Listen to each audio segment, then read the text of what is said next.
その日、人類は思い出した。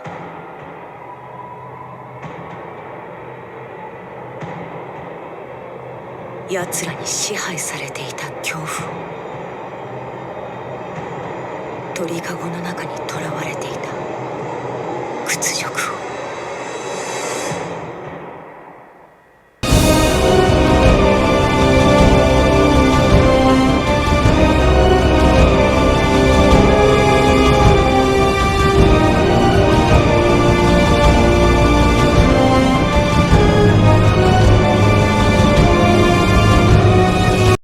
What does an anime like Attack on Titan have to do with World War II?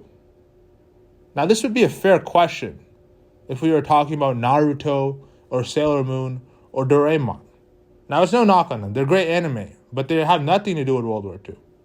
Attack on Titan, on the other hand, at its core is a story about the atrocities committed by both sides during war, the motivations behind those atrocities, and the futility of it all.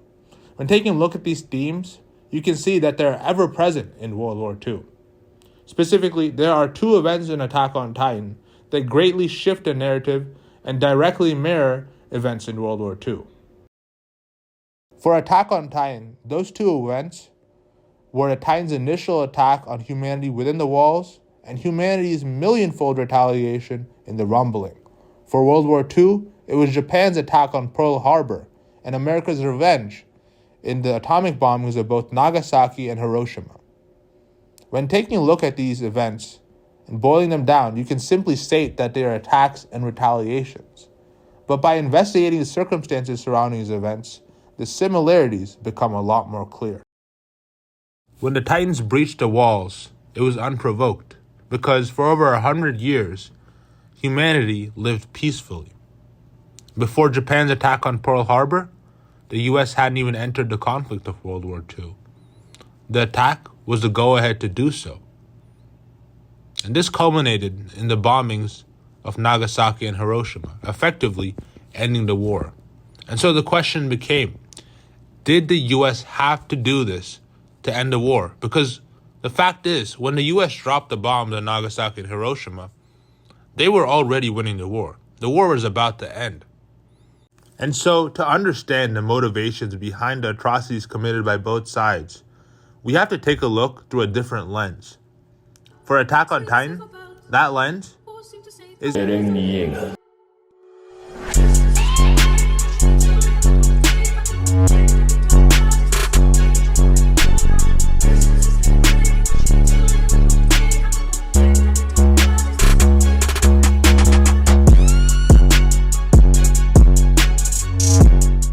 Eren's dream was always to have the freedom to explore the lands beyond the walls that he was trapped behind. Lands of ice, fiery water, sandy snowfields. Eren had never seen these things.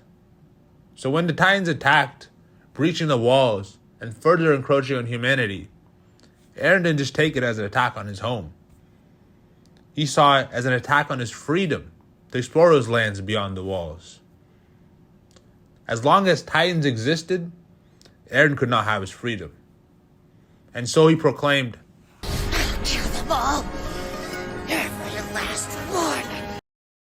And so Eren succeeded in driving out all of the Titans from his home, Paradise Island, reaching a vast blue ocean with horizons as far as the eye could see.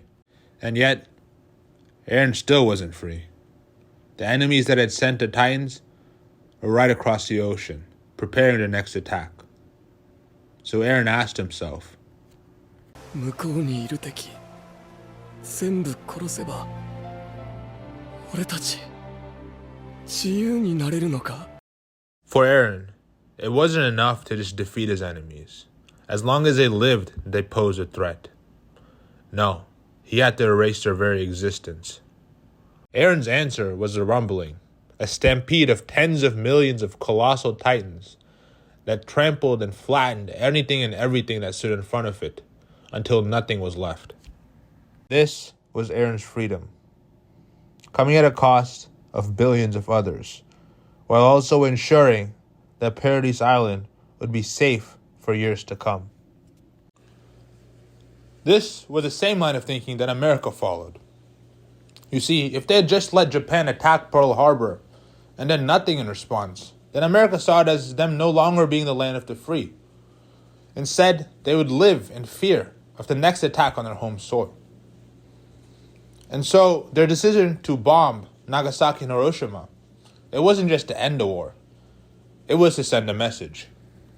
A message that said that if you ever mess with America, you could expect a response far worse than you ever could have imagined. And for a while, this message worked. Aaron's friends were able to live long lives, and America went undisturbed for decades. But this brings me to my next point. War is futile. Because while Aaron's friends were able to live long lives, when he enacted a rumbling, he failed to wipe out the rest of the planet, leaving 20% of them alive. Not enough to retaliate immediately, but enough to build themselves back up in time.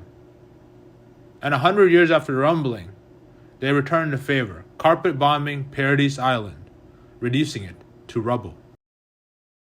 And for America, it was 9/11.